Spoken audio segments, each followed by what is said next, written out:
Au nom du Père, du Fils et du Saint-Esprit. Amen. Aujourd'hui, le 14 septembre, nous fêtons la croix glorieuse. La croix glorieuse.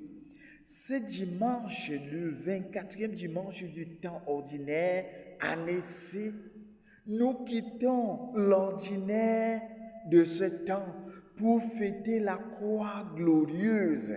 Cette fête trouve son origine dans un temps très ancien. En 330, la croix du Christ a été découverte à Jérusalem, sur ce lieu saint où on construit deux églises, le martyrium,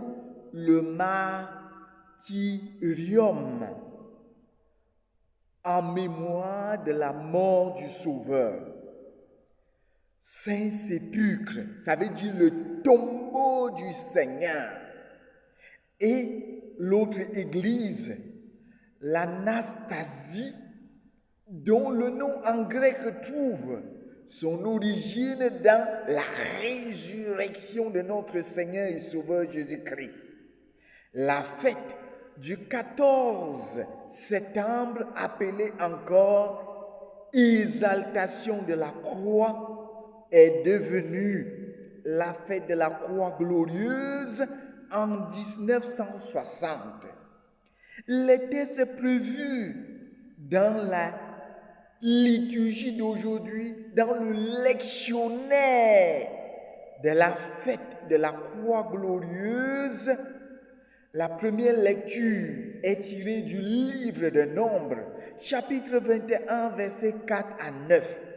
Le peuple d'Israël, après avoir été délivré de l'esclavage en Égypte, en marche vers la terre promise, en marche dans le désert vers la terre promise, le peuple d'Israël perdit courage.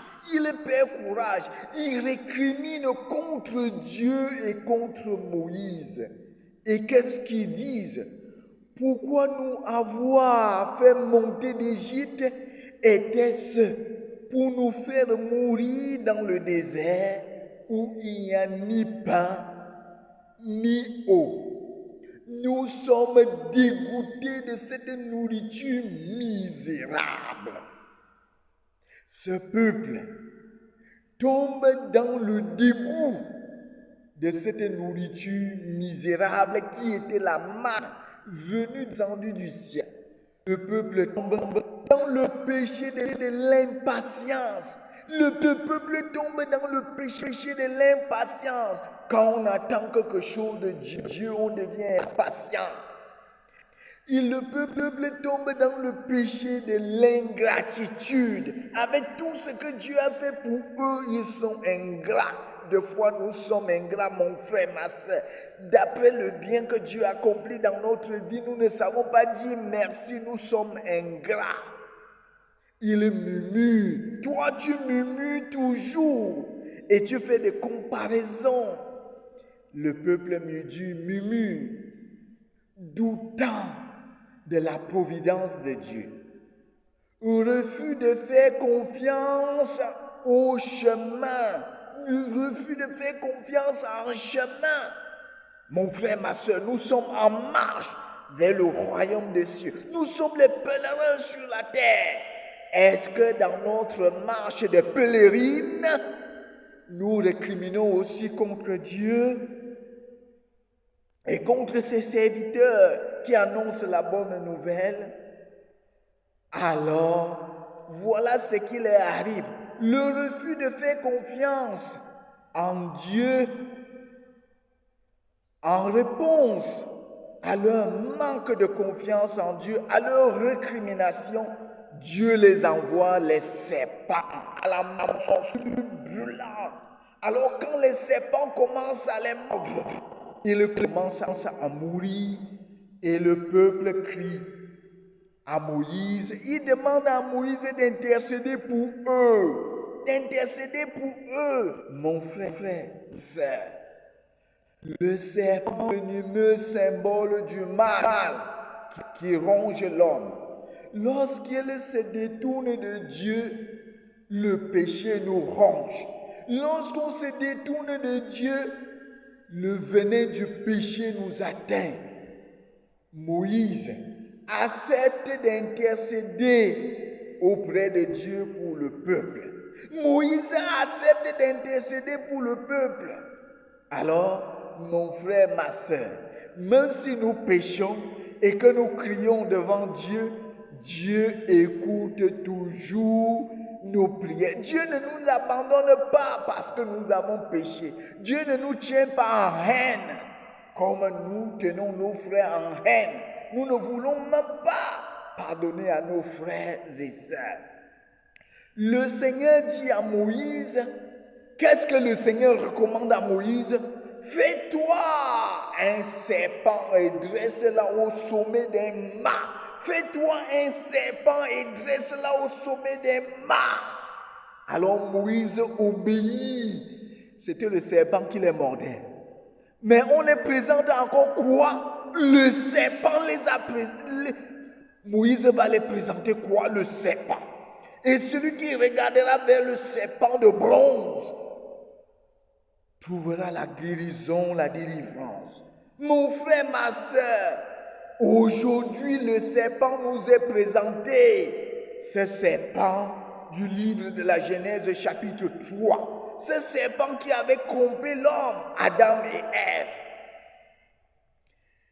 Fixer son regard sur le serpent de bronze suffit pour être guéri. Comment comprendre cette image qui nous montre comme si Dieu utilisait un totem, on va dire le totem divin. Le serpent des reins devient comme un totem divin. Le livre de la sagesse, chapitre 16, verset 7 nous dit, livre de la sagesse, chapitre 16, verset 7 nous dit, celui qui regardait ce signe était sauvé. Celui qui regardait ce signe était sauvé. Non pas à cause de ce qu'il regardait, le serpent de rein, mais par la foi en Dieu qui sauve. Par la foi en Dieu qui sauve, au-delà du serpent de rein, on regarde le libérateur Dieu. Au-delà du serpent de rein, il faut regarder la main de Dieu qui est tendue. Mais le Seigneur nous demande de contempler ce qui nous rend malades. En contemplant ce qui nous rend malades, on voit plutôt la miséricorde de Dieu au-delà du serpent qui les mord. Mon frère, ma soeur, alors aujourd'hui, en fêtant la croix glorieuse, Dieu n'a pas choisi de détruire tous les serpents qui détruisaient, qui mordaient le peuple, mais Dieu nous dit que le mal va toujours rester là. Le mal va toujours rester, le diable va toujours rester, le criminel va toujours rester, le tortionnaire va toujours rester. Le serpent de bronze n'a pas de puissance en elle-même. C'est un signe. C'est un signe. Au-delà du signe, il y a le signifié. Au-delà du signe, il y a le signifié qui est Dieu lui-même. Qui est Dieu lui-même qui a la main tendue pour nous guérir, pour nous délivrer. Regarde ce qui te détruit et regarde ton péché. Regarde ce qui te détruit et regarde ton péché. Et comprends que l'amour de Dieu et sa miséricorde est plus grand que tout. L'amour de Dieu et sa miséricorde est plus grand que tout. Le serpent symbole du venin de la mort est vaincu par celui qui s'identifie à ce serpent. Alors c'est pour cela que dans le Saint Évangile d'aujourd'hui, en cette fête de la croix glorieuse, Jésus est celui qui s'identifie à ce serpent de bronze mis sur un mât où tout le peuple regardait vers le serpent de bronze et retrouvait la vie. L'évangile de Saint Jean au chapitre 3, versets 13 à 17. C'est un chef religieux juif nommé Nicodème vient nuitamment rencontrer Jésus. Le but est sur la révélation que Jésus fait lors de cette rencontre avec le chef religieux juif Nicodème. Jésus dit, nul n'est monté au ciel, sinon celui qui est descendu du ciel, le Fils de l'homme même, que le serpent de rang qui fut élevé dans le désert par Moïse, il faut que le Fils de l'homme soit élevé pour sauver l'humanité. Jésus est le nouveau serpent de rang que Dieu a dressé devant nous. Voilà la croix, mon frère, ma soeur. Voilà la croix. Il faut le contempler. Il faut regarder la croix. En regardant le crucifié, nous retrouvons la liberté, la délivrance avec le péché. Que la croix de notre Seigneur Jésus-Christ soit mon seul espoir, soit ma délivrance, soit ma purification. Que la croix de notre Seigneur Jésus-Christ soit mon seul espoir. Que le Seigneur Jésus-Christ continue à nous délivrer en regardant la croix. Fixez votre regard sur Jésus en marche. En fixant notre regard sur le Christ, nous sommes en marche vers la libération, vers la délivrance. Que la croix de notre Seigneur Jésus-Christ continue à nous libérer, continue à nous délivrer. C'est ainsi que nous comprenons la mission du Christ. Il ne vient pas supprimer la souffrance, il entre pleinement dans notre condition de pécheur pour prendre sur lui notre séparation à Dieu. Ce mot élevé est au centre. Jésus est le nouveau serpent de bronze, élevé sur les déserts de nos vies, sur les déserts de nos vies. Comme le serpent fut élevé dans le désert, le Christ est élevé sur les déserts de nos vies, sur ces sécheresses de nos vies, sur les maladies de nos vies, sur les infécondités de nos vies. Le Christ est élevé pour nous donner la fécondité, pour nous donner le salut, pour nous donner la guérison, pour nous donner la libération. Jésus est le nouveau serpent de bronze élevé sur la croix pour tous ceux qui seront mordus par le péché. Car Dieu a tant aimé le monde, Dieu a tant aimé le monde qu'il a envoyé qui son Fils bien-aimé, son Fils bien-aimé, afin que tout homme qui croit en lui ait la vie éternelle. Oui, je crois en lui. Donnez-moi la vie éternelle. Amen, amen, amène-moi Jésus, amen. Amen, mon frère, ma soeur. Amène-moi la croix en ce dimanche, que chacun apporte la croix dans l'église et pour qu'on puisse bénir. Mettez les croix dans vos maisons chaque jour, élevez les yeux et regardez la croix en disant, Seigneur Jésus, je te confie cette journée en fixant votre croix. Quand vous rentrez de la maison le soir, fixez la croix en disant, tout ce que j'ai vécu dans la journée, si un venin du péché m'a atteint, si quelque chose m'a atteint, que le Seigneur Jésus me sauve de tout ce que j'ai vécu pendant la journée. Oui, tu seras délivré. C'est parce que vous n'avez pas de croix dans vos maisons. Mettez la croix à l'entrée de la porte de la maison. Mettez la croix dans vos chambres. Mettez la croix au salon. Toi qui as la boutique, mets la croix dans ta boutique.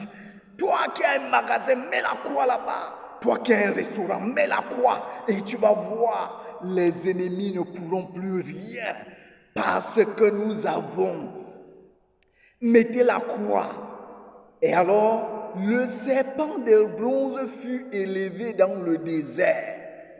C'était le mât, ou bien il y avait un serpent sur le mât. Alors toi qui veux mettre la croix dans ta chambre comme les protestants, sans Jésus dedans, je te dis, le mât était élevé par Moïse. Est-ce qu'il y avait le serpent de bronze dedans ou bien il n'y avait pas? Toi, tu as peur de regarder Jésus qui souffre sa passion pour toi. Que ta croix, Jésus puisse être dans ta croix. Sur ta croix, Jésus doit être là. Parce que le serpent de bronze qui fut élevé dans le désert, il y avait le serpent sur le bâton. Et il doit avoir Jésus sur la croix. Mon frère, ma soeur, la croix sans Jésus n'a pas de sens. Le bâton, le mât élevé dans le désert sans le serpent de bronze n'a pas de sens. Mon frère, ma soeur, Dieu veut nous sauver. Que nos souffrances, celui qui a porté nos souffrances est sur la croix pour qu'il continue à porter nos souffrances. Alors Saint Paul va implémenter cela. Saint Paul va implémenter cela en nous donnant l'hymne christologique. L'hymne christologie parce que Saint Paul trouve les mots justes pour nous expliquer ce mystère. La deuxième lecture, Philippiens chapitre 2, versets 6 à 11. Il s'est anéanti prenant la condition humaine. Jésus s'est anéanti. Il a pris la condition humaine pour toi. Il a pris la condition humaine pour te sauver. Il devient le nouveau serpent de bronze élevé dans le désert. Par son kénose, par son abaissement nu, il s'est abaissé dans sa nudité, dans son dépouillement total pour toi, pour moi, mon frère, ma soeur. Quelle joie nous avons aujourd'hui de fêter la croix glorieuse. Que le Seigneur lui-même soulève ta croix et dit que Jésus sauve-moi. Jésus sauve-moi. Par ta croix, libère-moi. Par ta croix, délivre-moi. Par ta croix, purifie-moi. Jésus va te guérir. Jésus va te libérer. C'est pour cela que mon frère, ma soeur, quand quelqu'un est malade, dès qu'on l'impose la croix, mon frère, quand on l'impose la croix, vous savez ce que réagit? Alors tout ce qui est de mauvais, de nuisible, tout ce qui est contraire à l'amour de Dieu, à la bonté de Dieu réagit, ça sort. Ayez la croix dans vos maisons. Que le Seigneur vous bénisse en ce jour et qu'il vous garde. Que lui-même puisse être une source de purification pour vous.